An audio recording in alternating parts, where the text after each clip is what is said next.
अस्सलाम वालेकुम स्टूडेंट्स। तो आज हमारा जो इस रिकॉर्डेड सेशन का जो टॉपिक है वो है एसिड डिपोजिशन। तो इसके बारे में हम कुछ इससे रेलेवेंट कुछ और टॉपिक्स भी आज हम कवर करेंगे। तो चलें स्टार्ट करते हैं। ये जो भी कंटेंट है ये एक तो आपके पास पावर पॉइंट स्लाइड्स अवेलेबल होंगी इससे रेलेवेंट, और living in the environment book जिसका चैप्टर नंबर 18 है, वो आपके लिए इसके लिए सूटेबल रिसोर्स जो है मैं वो रिकमेंड करूँगा कि आप वहाँ से इसे कवर करें। तो लेट्स स्टार्ट। क्या है हमारा टॉपिक? ये 3 लेक्चर्स पर एक सेशन होगा, 3 सेशंस होंगे आपके, जिसमें से आज फर्स्ट सेशन है ग्लोबल एनवायरमेंटल इश्यूज। इसमें से फर्स्ट वन है एसिड डिपोजिशन, जिसे हम इस लेक्चर के अंदर डिस्कस करेंगे।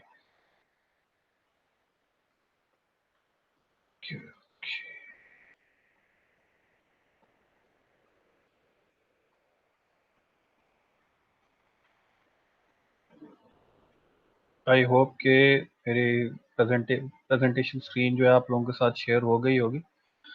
तो स्टार्ट करते हैं एसिड डिपोजिशन के साथ। Acid deposition in a greater sense आप इसे ग्लोबल इन्वायरमेंटल इशू तो नहीं कह सकते, रीजनल ज़रूर कह सकते हैं। तो इसके ऊपर भी हम डिबेट करेंगे। फर्स्ट हम इसे अंडरस्टैंड कर लें कि एसिड डिपोजिशन है क्या, क्या इसकी कॉजेज़ हैं, और क्या इस कौन से प्रॉब्लम ये क्रिएट कर सकता है हमारे लिए। तो first acid deposition occurs when acid forming pollutants in the air are deposited on the earth surface। तो ऐसे पोल्यूटेंट्स जो ह्यूमन एक्टिविटी की वजह से रिलीज हो जाएं और वो एटमॉस्फेयर में, एयर में जो है, मतलब जो है वो स्टे करना शुरू कर दें, फिर वो जब सरफेस पे आएंगे तो वो आपके क्या है, एसिड डिपोजिशन कॉज करेंगे।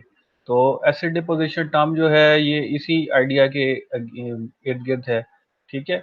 But also includes the direct Uptake of pollutants by the ground in the absence of rain.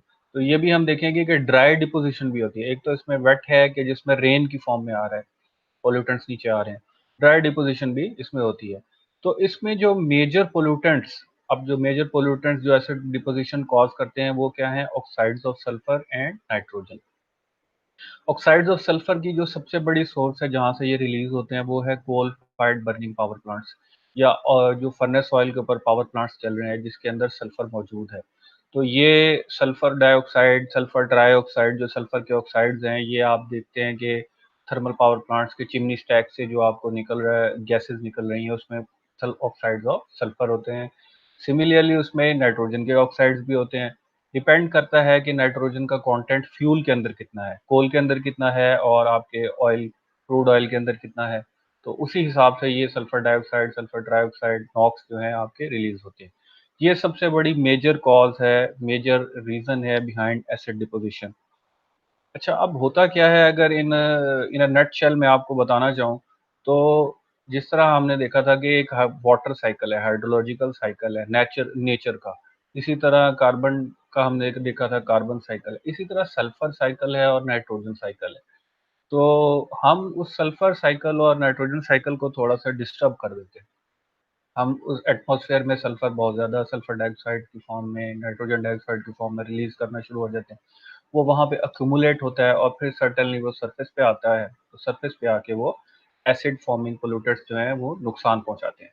अच्छा, अब ड्राई डिपोजिशन क्या होती है? ड्राई डिपोजिशन एक्चुअली क्या है कि जो सोर्स है, थर्मल पावर प्लांट है, उसके नज़दीक ही रेन नहीं हो रही, 2 से 3 दिन के अंदर जो है वो जो पोल्यूटेंट पार्टिकल्स हैं, एसिड पार्टिकल्स हैं, वो नीचे आना शुरू हो जाते हैं सरफेस के ऊपर। अगर तो वहाँ पे क्रॉप्स हैं तो वो क्रॉप्स के लीव्स को, स्टेम को, उनके स्ट्रक्चर को ख़राब करेंगे, डिस्ट्रॉय करेंगे। आपको पता है कि एसिड जो है वो खतरनाक चीज़ है, तो उनकी उनकी जो बाहर वाली स्किन है उसको पील आउट कर देगी, ठीक है। फिर अगर कोई वहाँ पे बिल्डिंग स्ट्रक्चर्स हैं तो बिल्डिंग स्ट्रक्चर जो हैं वो उनको कोरोड करेगी, उनको ख़राब करेगी, ठीक है। तो ये ड्राई डेपोजिशन क्या होता है, नॉर्मली ये जहाँ से सोर्स है सॉक्स और नॉक्स का, उसके बिल्कुल करीबी पैरामीटर में, उसके पेरिफेरी के अंदर जो है, वहां पर ड्राई डेपोजिशन के चांसेस हैं, ठीक है। तो वेट डेपोजिशन क्या होता है कि जी वो जो पोल्यूटेंट्स हैं, एसिड फॉर्मिंग पोल्यूटेंट्स हैं, वो एयर विंड्स के साथ कैरी करके माइल्स, हंड्रेड्स ऑफ माइल्स तक ट्रेवल कर लेते हैं। अब वो ट्रेवल कर लेते हैं तो वो एक रीजनल इशू बना देते हैं। अच्छा, वो ट्रेवल करके चले गए, फिर वहां पर वो रेन के साथ नीचे आ गए, उसको हम कह देते हैं वेट डिपोजिशन। ठीक है, तो ये एक थोड़ा सा डिफरेंस है ड्राई डिपोजिशन में और वेट डिपोजिशन में। तो अगर इसको मैं आपको और डिटेल से बताना चाहूँ तो ये यहाँ पर देख लेते हैं हम इसे। ये आर्टिकल है 18.3, what is acid deposition and why is it a problem. ठीक है, तो यहाँ पे हम देखते हैं, ये तो आपको पता लग गया है कि सोर्स क्या है। अब एक्चुअली क्या होता है कि ये सल्फर डाइऑक्साइड्स और नाइट्रोजन ऑक्साइड जो हैं ये ऑलमोस्ट 600 माइल्स तक या 1000 किलोमीटर तक प्रिवेलिंग विंड्स में ट्रेवल कर सकते हैं। ठीक है, इतनी इनकी कैपेसिटी है। अच्छा, अब ये पोल्यूटेंट्स फिर सेकेंडरी पोल्यूटेंट्स बनाते हैं। सेकेंडरी पोल्यूटेंट्स कौन से बनाते हैं? ये वाटर के साथ मिलके सल्फ्यूरिक एसिड बना देते हैं। ठीक है, और वाटर के साथ मिलके नाइट्रिक एसिड बना देते हैं। तो ये दो आपके पास एक एसिड्स बन जाते हैं, या वो क्या बनाएंगे, particles of acid forming sulphates and nitrates, salts बना देते हैं। ठीक है, बहुत कम क्वांटिटी के अंदर। तो ये आपके पास ये सेकेंडरी पोल्यूटेंट्स रिजल्ट करते हैं सॉक्स और नॉक्स से। फिर क्या होता है कि ये these acid substances remains in the atmosphere for 2 to 14 days. Almost जितना भी लिटरेचर में मैंने देखा है कि 14 to 15 डेज तक ये एटमॉस्फेयर में रहते हैं, उसके बाद ये सरफेस पे आ ही जाते हैं। अच्छा, अब जो ड्राई डेपोजिशन है उसमें ये बहुत जल्दी आ जाते हैं। ड्राई डेपोजिशन में नॉर्मली ये 2 to 3 डेज के अंदर ही फेयरली जो है आपके सरफेस के ऊपर आ जाते हैं, और जो सोर्स होती है, जो थर्मल पावर प्लांट है, उसके नजदीक ही ड्राई डेपोजिशन होगी, वो बहुत ज्यादा डिस्टेंस पे नहीं होगी। लेकिन वेट डिपोजिशन में क्या होता है, ये नॉर्मली 14-15 डेज तक जो है वो पोल्यूटेंट्स एटमॉस्फेयर में रहते हैं, वो डिस्टेंट डाउन विंड एरियाज में चले जाते हैं, एयर विंड करंट्स के अंदर जो है मूव करते रहते हैं। अब ये एसिड डिपोजिशन कोई नई चीज नहीं है। जब से इंडस्ट्रियल रेवोल्यूशन आया तब से जो है ब्रिटिश केमिस्ट है रॉबर्ट रॉबर्ट स्मिथ, उन्होंने ये फर्स्ट टाइम ये वर्ड कॉइन किया एसिड रेन। और उन्होंने ऑब्जर्व कैसे किया कि जी देखा कि बिल्डिंग वॉल्स जो हैं उनके स्टोन्स जो हैं वो खत्म होना शुरू हो गए। फिर जब उन्होंने इसके पीछे इसकी सोर्स, इसके पीछे इसकी वजह को जानने की कोशिश की, तो उन्हें पता लगा कि एसिड पोल्यूटेंट्स जो एयर में है, जो रेन के थ्रू आ जाते हैं, वो हैं जो इन बिल्डिंग स्ट्रक्चर्स को खराब कर रहे हैं। तो अगेन हम अपनी प्रेजेंटेशन पे चलते हैं। ये तो हो गया कि जी कौन से पोल्यूटेंट्स हैं जो एयर में हम रिलीज करते हैं जिसकी वजह से एसिड डिपोजिशन होती है। अच्छा, अब नेचुरल कॉजेज भी हैं ऐसे इन एयर पोल्यूटेंट्स की, जिनके थ्रू ये क्या कहते हैं एटमॉस्फेयर में रिलीज हो जाते हैं। जैसे फॉरेस्ट फायर्स है, वोल्केनोज हैं, इनके थ्रू फॉरेस्ट फायर्स में नॉक्स बहुत ज्यादा रिलीज होते हैं। वोल्केनिक इरप्शंस में मोस्टली अगर सल्फर के रिजर्व हो साथ, तो सल्फर ट्राइऑक्साइड बहुत ज्यादा रिलीज होती है। इनको तो हम कंट्रोल नहीं कर सकते, ये नेचुरल कॉजेज हैं। ठीक है, तो ये तो हमारे कंट्रोल में नहीं है। अब हम आते हैं एंथ्रोपोजेनिक एक्टिविटीज। उसमें अगेन मैंने जैसे आपको बताया था कि इलेक्ट्रिकल पावर कॉम्प्लेक्सेस यूटिलाइजिंग कोल, ये बहुत बड़ी रीजन है। ठीक है, इससे सबसे ज्यादा जो है आपके पोल्यूटेंट्स जो है, ऐसे गैसेस पोल्यूटेंट्स रिलीज होते हैं। ठीक है, most acid rain is caused by emission of this and this, और वो फिर फर्दर बन जाते हैं सल्फ्यूरिक एसिड और नाइट्रिक एसिड।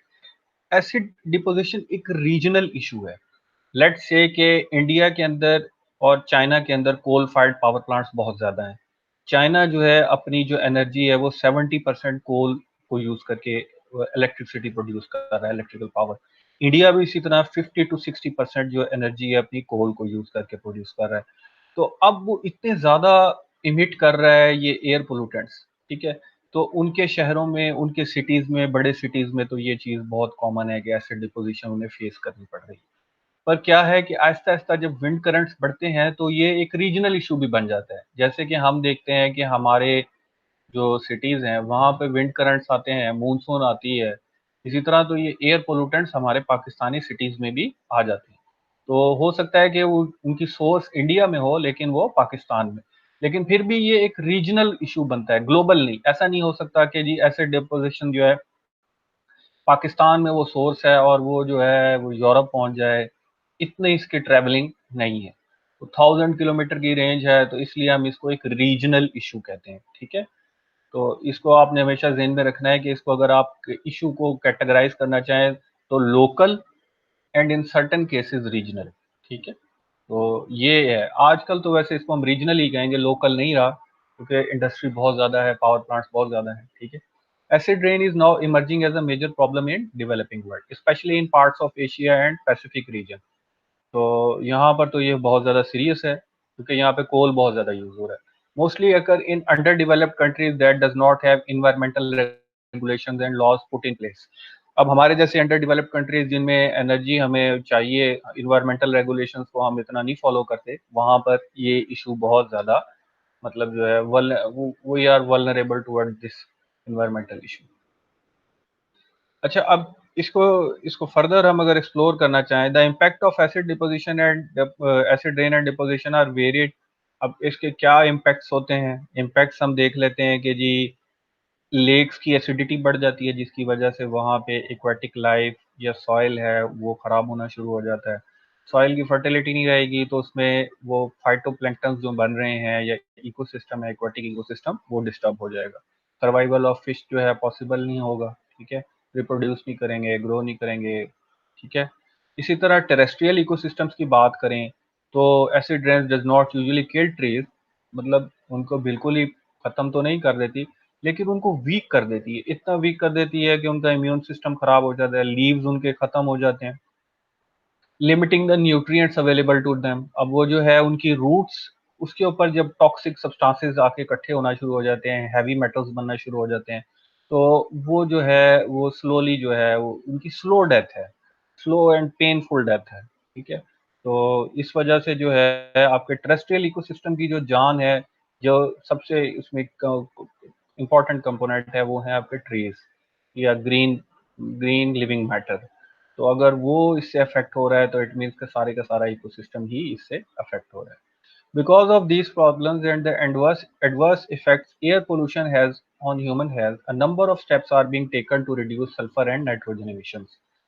अब क्या है कि डिफरेंट कंट्रीज ने, गवर्नमेंट्स ने कुछ ना कुछ रेगुलेशंस लगाए हैं, और उन्होंने इंडस्ट्री को पुट किया है कि वो स्क्रबर्स लगाएं ताकि सॉक्स एंड नॉक्स जो है एयर में रिलीज ना हो।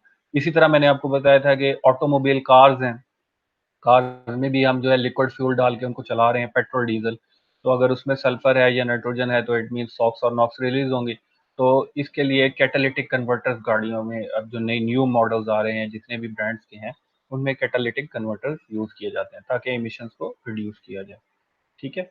और अल्टरनेटिव एनर्जी सोर्सेज की तरफ जाया जाए, रीन्यूएबल एनर्जी सोर्सेज की तरफ, अगर हम कन्वेंशनल पे कम डिपेंड करेंगे तो डेफिनेटली हमारे एमिशंस भी कम होते जाएंगे। और गवर्नमेंट्स जो है सब्सिडी दे रही है कि रीन्यूएबल कार्स को यूज करें, जो जो मतलब स्टेबल गवर्नमेंट्स हैं, जैसे यूरोपियन गवर्नमेंट्स हैं, वो इस चीज़ की तरफ बहुत ज़्यादा टिल्टेड हैं। हमारे यहाँ पे भी इस तरह का कॉन्सेप्ट नहीं है, ठीक है। Individuals can also help prevent acid rain by conserving energy. अब हम अपने एंड पे क्या कर सकते हैं कि जो एनर्जी हम घर में यूज कर रहे हैं, इलेक्ट्रिसिटी यूज कर रहे हैं, डेफिनेटली वो किसी थर्मल पावर प्लांट में बनकर आ रही है, तो हम उसका बहुत अच्छे तरीके से इस्तेमाल करें, उसे कंजर्व करें। जो हमारे इस्तेमाल, जितना हमारा इस्तेमाल है हम उतना ही करें।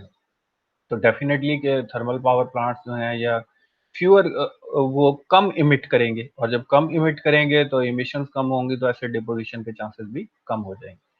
अच्छा, अब एसिड डिपोजिशन एक्चुअली करती क्या है? नेचुरल कैपिटल डिग्रेडेशन, ठीक है।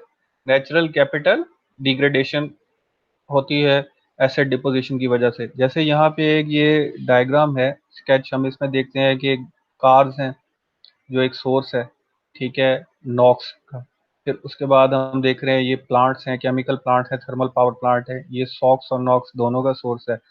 अब क्या होता है, डाउनवर्ड विंड करंट्स हैं, जिसकी वजह से ये मूव करते जाते हैं, मूव करके जाते हैं, और जो बिल्कुल नजदीकी एरिया है वहां पे आप देखें ड्राई एसिड डेपोजिशन हो रही है। Sulphur dioxide gas and particles of sulphate and nitrate salt वो इस एरिया पे, फील्ड के ऊपर। लेकिन जो जो डिस्टेंट एरियाज हैं वहां पे आपकी क्या होगी, वेट एसिड डिपोजिशन होगी, ठीक है। ड्रॉपलेट्स आएंगे, लेक्स में आएंगे, फिर उसके बाद सॉइल के ऊपर आएंगे, उसको एसिडिक कर देंगे, ठीक है। तो ये सारी चीजें होंगी। और आप देखेंगे कि सॉइल की जो पीएच है वो कम हो जाएगी, 7 से कम हो जाएगी, ठीक है। और वो आप रेन की भी पीएच देखें तो रेन जो हो रही होगी उसमें वेट डिपोजिशन के अंदर, वो भी आपको 5.6 के करीब, 7 नहीं होगी, न्यूट्रल के करीब नहीं होगी, 5, 5.6, इस तरह, मतलब वीक एसिड वाली जो रेंज है उसके अंदर आपके पास ये आ जाएगी। अच्छा, अब हेल्थ इफेक्ट्स क्या होते हैं, environmental and health effects of acid deposition. Acid deposition of acidic particles are known to contribute to the corrosion of metals. ठीक है, मेटल पार्ट्स जितनी भी गाड़ियां आपकी बाहर खड़ी होती हैं, ठीक है, उनकी कोरोजन होगी, या कोई मेटेलिक स्ट्रक्चर्स बने हुए हैं, जैसे आपके आप देखते हैं टेलीफोन के जो टावर्स हैं, या इस तरह की और मेटेलिक स्ट्रक्चर्स होते हैं, उनकी डिटोरियोरेशन होती है।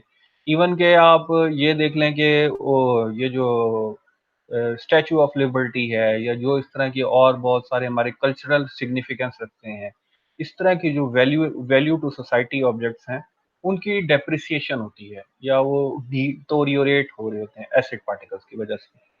अच्छा, अब ये paints of buildings, car, soil, buildings and other structures, उन सबको ये डैमेज करता है। Additionally the same gases that causes acid deposition are responsible for the formation of small particles in the air that greatly reduce visibility and can adversely affect human health। अब ये जो acid deposition वाले particles है ना, ये आप एक इसी इसी के अंदर मैं आपको एक केस स्टडी भी करवाने वाला हूँ इस सेशन के अंदर। वो है एशियन ब्राउन क्लाउड की, ठीक है, तो साउथ एशियन ब्राउन क्लाउड। तो यही जो गैस पार्टिकल्स हैं, ये इस तरह के क्लाउड्स भी बनाते हैं, जिसकी वजह से आप देखते हैं कि बिल्कुल जो है नून टाइम पे, डे पे, मतलब 12 से 1 बजे भी जो है आपकी विजिबिलिटी बहुत कम हो जाती है, कि पोल्यूटेंट्स बहुत ज़्यादा हैं एयर के अंदर। चाइना और इंडिया में तो ये चीज़ बहुत कॉमन है। दिल्ली के अंदर जो है एयर पॉल्यूशन इंडेक्स बहुत ज़्यादा हो गया है, तो इस वजह से वहाँ पर जो है विजिबिलिटी दिन के टाइम भी बाज़ औक़ात कम हो जाती है। इसी तरह चाइना के जो शंघाई के करीब इंडस्ट्रियल सिटीज़ हैं, वहाँ पर ये चीज़ बहुत ज़्यादा फेस करने में आई है कि विजिबिलिटी बहुत ज़्यादा कम हो जाती है। वो क्यों होती है? इस तरह के गैस पार्टिकल्स की वजह से। Sulfate aerosol particles and to a lesser extent nitrate particles in the atmosphere produce SOx and NOx emissions account for more than 50% of the visibility reduction in some countries। 50% तक visibility कम हो जाती है। और ये क्या करते हैं, ये पीएम पार्टिकुलेट मैटर 2.5 जो है, उसको भी इंक्रीज करने में इनका काफी रोल है, ठीक है। वो उसको भी जो है ये इन्फ्लुएंस करते हैं, उनकी कंसंट्रेशन इंक्रीज करते हैं। These particles are small enough in size to be inhaled deeply into lungs. अब ये इतने स्मॉल पार्टिकल्स हैं कि एयर में हम जो है इन्हें इनहेल कर लेते हैं। कोई नेचर ने तो ऐसा सिस्टम नहीं बनाया, सिर्फ नाक में आपके हेयर हैं, लेकिन वो भी इनको रोक नहीं पाते। माइक्रोन साइज के पार्टिकल्स हैं, गैस पार्टिकल्स हैं, तो ये आपके लंग्स में जाते हैं, वहाँ पे जाके कार्डियोपल्मोनरी सिस्टम को डिस्टर्ब करते हैं, और रेस्पिरेटरी इश्यूज जो हैं उनको अगर एग्रीवेट करते हैं। अगर तो उनको पहले ही कोई लिंगरिंग इशू है, जैसे फ्लुएंजा है या एलर्जी है, तो उनको ये ज़्यादा मतलब इफ़ेक्ट करते हैं। ये एक और आपके पास डिस्क्रिप्शन के लिए जो है पिक्टोरियल एविडेंस है, ये भी बुक से ही मैंने ली हुई है, ठीक है। ये इमिशंस हैं जो आपकी एटमॉस्फेयर में सल्फर डाइऑक्साइड, नॉक्स, ठीक है। फिर ये क्या होता है कि ये direct damage to leaves and bark, stem को डैमेज करते हैं। फिर ये है कि ये ना फोटो से अब जब विजिबिलिटी कम कर देते हैं ना, तो सनलाइट नहीं आ पाती ट्रीज पे या प्लांटेशन पे, तो फोटोसिंथेसिस का जो प्रोसेस है उसको स्लो कर देते हैं। तो जब फोटोसिंथेसिस स्लो हो जाएगा तो ग्रोथ कम हो जाएगी। एक और ये जो काम करते हैं, increase susceptibility to drought, extreme and cold insect, mosses and disease organisms. अब जब उसकी ग्रोथ नहीं हो रही, तो वो जो है ड्राउट जैसी कंडीशन आ जाएगी, प्लांट्स की ग्रोथ नहीं हो रही।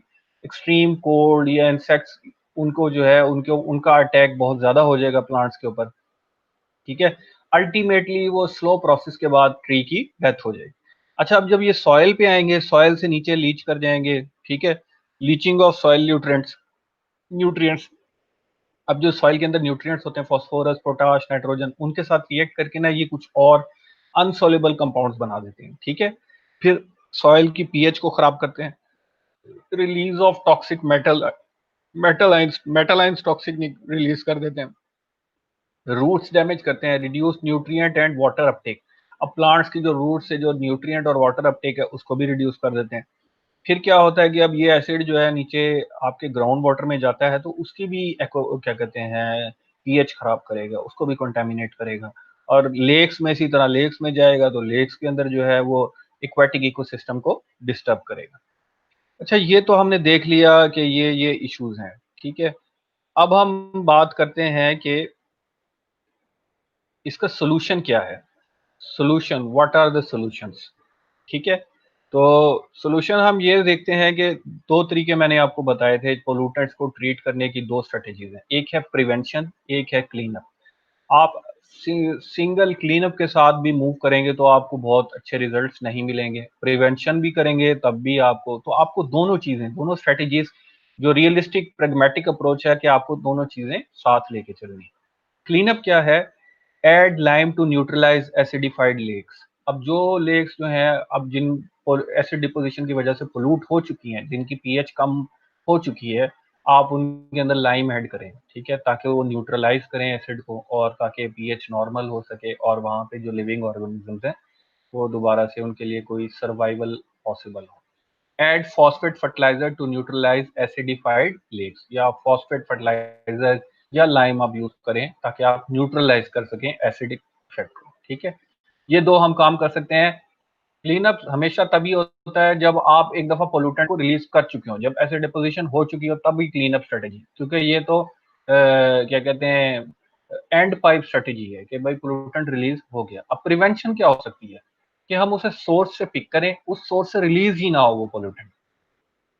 तो रिड्यूस कोल यूज, सबसे ज्यादा यूरोपियन कंट्रीज ने डिस्करेज किया कोल को, डर्टी बिजनेस है, उसकी एक वजह यही है कि ये पोल्यूटेंट्स बहुत ज्यादा एटमॉस्फेयर में रिलीज होते हैं, इस वजह से रिड्यूस कोल यूज। बर्न लो सल्फर कोल, आप ऐसा कोल यूज ही ना करें जिसमें सल्फर बहुत ज्यादा हो, ठीक है।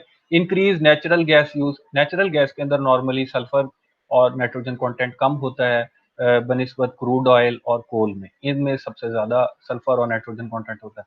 तो आपने अगर यूज करना ही है एनर्जी के लिए इस कन्वेंशनल फ्यूल्स को, तो आप नेचुरल गैस को यूज करें। Increase use of renewable energy resources, जैसे सोलर है, विंड है, वेव है, सोलर थर्मल है, टाइडल है, फोटोवोल्टेक है, तो आप इन सोर्सेज को यूज करें, ठीक है। आप एनर्जी के लिए इनको एक्सप्लोर करें। Remove sulphur dioxide particles and NOx from smoke stack gases. तो जो थर्मल पावर प्लांट्स हैं उनके जो स्क्रबर्स हैं वो न्यू टेक्नोलॉजी वाले हों, ताकि स्मोक स्टैक्स में से minimum amount of sulphur dioxide और नॉक्स जो है रिलीज हो। Remove NOx from motor vehicles exhaust. अब मोटर व्हीकल्स जो हैं उनके लिए जैसे मैंने आपको कहा कि कैटालिटिक कन्वर्टर्स जो हैं यूज करें, और उनमें भी कुछ नई टेक्नोलॉजी इंप्रूवमेंट लेके आए ताकि आप नॉक्स जो है मिनिमम अमाउंट में रिलीज हो। टैक्स इमिशंस ऑफ SO2, आप थर्मल पावर प्लांट्स के ऊपर जो है जितनी इमिशन है उसको टैक्स करें। व्हेन वी टैक्स एनीथिंग, तो जो है लोग उस लॉ को, उसको रेगुलेशन को फॉलो करना शुरू हो जाते हैं। कोई भी नहीं चाहेगा कि उसके लिए ऊपर वो फाइन पे करे, उसके ऊपर जो है एक्स्ट्रा अमाउंट पे करे। तो इंडस्ट्रीज जो है खुद ही वर्कआउट करती हैं, वो टेक्नोलॉजी इंपोर्ट करती हैं, परचेज करती हैं, और वो जो है इमिशंस को कंट्रोल करती हैं। Reduce air pollution bye improving energy efficiency. तो कोल के जो पहले पावर प्लांट्स थे जो 1950s 40s में, वो बहुत ही कम एफिशिएंसी वाले 30% 35% वाले थर्मल पावर प्लांट्स, जो आज की रिसेंट टेक्नोलॉजी है उसके मुताबिक कोल भी जो है वो 50 टू 60 परसेंट एफिशिएंसी वाले एनर्जी एफिशिएंट प्लांट्स आ चुके हैं जो कोल के ऊपर रन कर रहे हैं। तो ऐसे प्लांट्स को यूज करें ताकि एमिशंस आपकी कम से कम हो और एनर्जी जो क्वांटिटी है, अमाउंट है, वो भी आपको बहुत ज्यादा मिले। तो ये तो है एसिड डेपोजिशन से रेलेवेंट। अब हम आ जाते हैं जो हमने केस स्टडी करनी है, केस स्टडी को देख लेते हैं।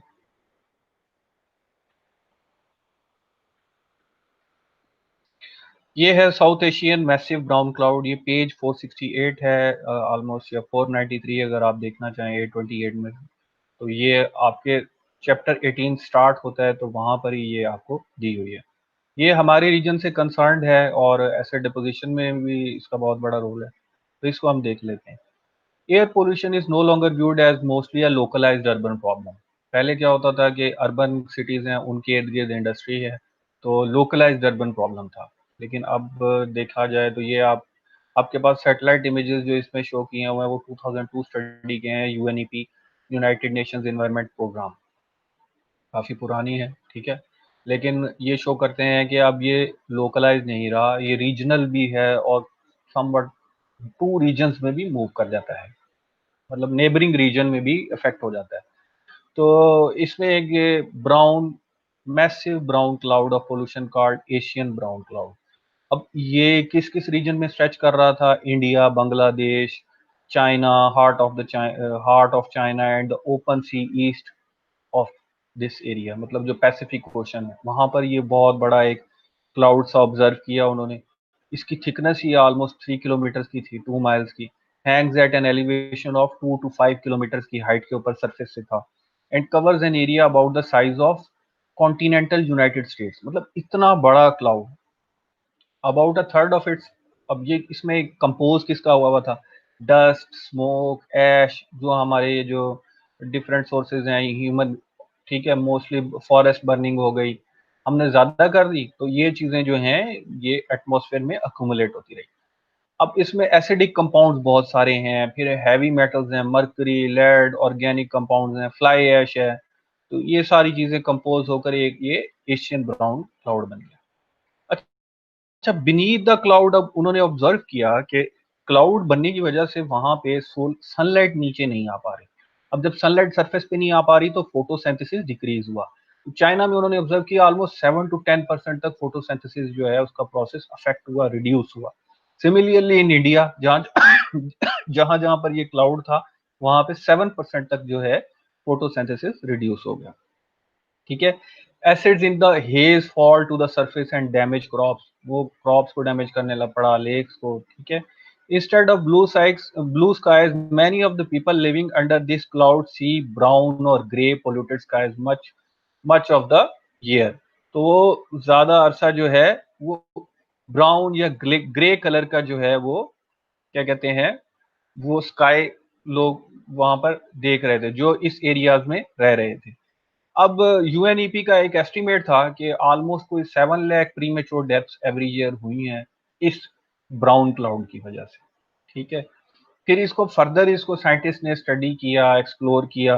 2006 में 8 में उन्होंने ऑब्जर्व किया कि इसमें carbon particles, black carbon particles बहुत ज्यादा हैं। तो पहले तो उनकी ऑब्जर्वेशन ये थी कि शायद जो है ना एटमॉस्फेयर जो है ना क्लाउड की वजह से कूल होता है, कि सनलाइट नहीं आ पा रही। लेकिन बाद में उन्होंने एक चीज देखी, ऑब्जर्व की कि ये जो ब्लैक कार्बन पार्टिकल्स हैं ये उतना ही इफेक्ट रखते हैं जितनी carbon dioxide green house gas के तौर पे इफेक्ट रखती है ग्लोबल वार्मिंग। तो ये ग्लोबल वार्मिंग में भी कंट्रीब्यूट करता है ये जो एशियन ब्राउन क्लाउड है। तो सैटेलाइट, फिर एशियन ब्राउन क्लाउड एशिया में नहीं रहा, उन्होंने फर्दर फिर सैटेलाइट ये फर्दर जो है ये इसको ट्रेस आउट किया। तो ये इंडिया चाइना से मूव करने के बाद सियोल, साउथ कोरिया, फिर पैसिफिक ओशन, इवन कैलिफोर्निया या जो वेस्ट ऑफ यूएस है, वेस्ट ऑफ यूएस स्टेट्स, वहां तक इसका जो है इफेक्ट देखा गया। तो तो जो ये जो the US Environmental Protection Agency है उसने एस्टिमेट किया कि nearly 25% of the particle weight matter, black carbon, 33% toxic mercury जो है वो कैलिफोर्निया के स्काइज में भी उन्हें मिला। अब कैलिफोर्निया में शायद इतने कोल फायर्ड पावर प्लांट्स ना हो, लेकिन उसकी सोर्स जो है वो अगर ट्रेस की जाए तो शायद वो चाइना हो, डिफॉल्ट। लेकिन क्या हुआ कि वो डाउनवर्ड विंड करंट्स की वजह से ये पोल्यूटेंट्स ट्रेवल करते गए और वहां तक भी इनका इफेक्ट रहा। ठीक है। तो ये आप इसको कह सकते हैं कि ये एक तो रीजन बनती थी एशिया पैसिफिक रीजन, उस रीजन में तो इसका इफेक्ट देखने में आया ही। फिर इसमें साथ ही वो जो पैसिफिक यूएस रीजन है या पैसिफिक अमेरिकन कॉन्टिनेंट रीजन है, वेस्टर्न, तो उसको भी इसने इफेक्ट किया। तो मतलब ये है कि ये एक रीजन और साथ नेबरिंग रीजन, उसमें भी उन्होंने इसको देखा कि ये जो है चीजें खराब होती जा रही हैं। The history of air pollution control in Europe and States shows that pollution such as that in the Asian cloud can be cleared up fairly quickly by setting strict pollution control standards for coal burning industry। तो Asia और Europe और United states ने तो decide किया कि strict pollution control standards रखे जाएं कोल burning industries के ऊपर। ठीक है। चाइना ऐसा नहीं कर रहा। चाइना अभी उसने जो है ना स्टेप्स स्टार्ट किए हैं, मतलब वो एट द बिगिनिंग है कि वो अपनी कोल इंडस्ट्री को, थर्मल पावर प्लांट्स को अर्ज कर रहा है, इनकरेज कर रहा है कि आप जो है इसको इमिशंस को कम करें। ठीक है। लेकिन वो कोल को डिस्करेज नहीं कर रहा अभी तक, वो अभी स्टेज पे नहीं आया। सिमिलरली इंडिया भी जो है, ठीक है, हालांकि उनके सुप्रीम कोर्ट के ऑर्डर्स हैं कि आप एयर पोल्यूशन को रिड्यूस करें, तो और तो कोई हल नहीं है कि आप कोल को कम यूज करें। लेकिन उनकी इकोनॉमी इस पे डिपेंडेंट है, एनर्जी वो प्रोड्यूस कर रहे हैं, चीप फ्यूल है। तो वो इससे ओवरनाइट तो चेंज नहीं कर सकते, लेकिन ये ज़रूर कर सकते हैं कि जितने थर्मल पावर प्लांट्स हैं उनके स्क्रबर्स को इम्प्रूव किया जाए ताकि उनकी इमिशंस कम से कम हो। तो ये एक लेक्चर था, आज का ये रिकॉर्डेड सेशन, तो इसको मैं जल्दी अपलोड कर दूंगा। एसिड डिपोजिशन चैप्टर 18 है ये आपका living in the environment book, इसमें आर्टिकल एसिड डिपोजिशन वाला है 18.3। तो आप इसको यहाँ से डिटेल से कर सकते हैं, स्लाइड्स भी मैं शेयर कर दूंगा आपके साथ। और ये आपने जो है इसके अंदर core study, core case study जो है, कोर केस स्टडी वो ज़रूर आपने इसे कवर करना है। ये एयर पोल्यूशन के हिसाब से भी आपके लिए रेलेवेंट है और एसिड डिपोजिशन के हिसाब से भी, क्योंकि पोल्यूटेंट्स नॉर्मली वही हैं जो दोनों प्रॉब्लम्स कॉज कर रहे हैं। तो बेस्ट ऑफ लक इंशाल्लाह। जो दूसरे हम इसके साथ ग्रीन हाउस गैस और ओजोन डिप्लीशन जो दो ग्लोबल एनवायरमेंटल इश्यूज हैं उनको भी हम आने वाले कमिंग सेशंस के अंदर डिस्कस करेंगे।